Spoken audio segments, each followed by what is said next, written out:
ఇప్పుడు ఏం కాలం చెప్పండి? ఎలాగపోయే కాలం, క్షామకాలం అండి, కరువు కాలం. పెట్రోల్ ఎంత ఇవాళ, ఎంత పెరిగింది ఈ వారంలో?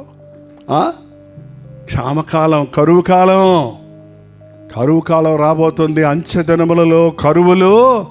ఇది ఒకడికి వచ్చేది కాదు, దేశాలకు వచ్చేది, ప్రపంచానికి వచ్చేది. ఇది ఎవరి మూలన వచ్చింది కాదు, ఇది దేవుడు ముందుగానే ప్రవచించిన ప్రవచనం. అంచె దినములలో కరువులు కలుగును. డబ్బుకు కరువు, నీతికి కరువు, ఆహారానికి కరువు. ఆ విధవరాలు కరువు కాలంలో వర్షం పడతలేదు, ధనవంతులకి తిండి లేదు. ఆ విధవరాలకు తిండి లేదు, భర్త లేడు, కొంచెం పిండి ఉంది, కొంచెం నూనె ఉంది. దేవుడు ఆమెను చూసి ఎవరిని పంపించాడో తెలుసు అక్కడికి? ఆమె ఏలియా దగ్గరికి వెళ్ళిందా, ఏలియా ఆమె దగ్గరికి వచ్చాడా? ఆమె దగ్గరికి పంపించి నాకు రొట్టె పెట్టమని అడుగుతున్నాడు. చాలా వరకు అవయ్యా నీకు ఆడబెట్టేది రొట్టె అని ఉంటే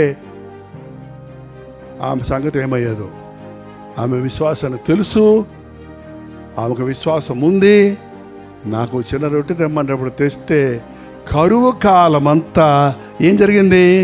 తొట్టెలో పిండి అయిపోలేదు, బుడ్డిలో నూనె అయిపోలేదు. నిన్నే పెట్రోల్ పోసాం అయిపోయిందే అంటారు బైక్లో. మీరు ప్రార్థన చేసుకొని పోయండి, వారమంతా ఉంటుంది. నిన్నే కేజీ నూనె కొన్నామే అంతలోకి అయిపోయింది అంటారు. సగం కింద పోస్తారు, సగం తెగ పోస్తారు. 5గురికేమో 15 మందికి వండుతారు, మిగిలింది కుప్పలో పడేస్తారు. అప్పుడు వేస్ట్ కదా.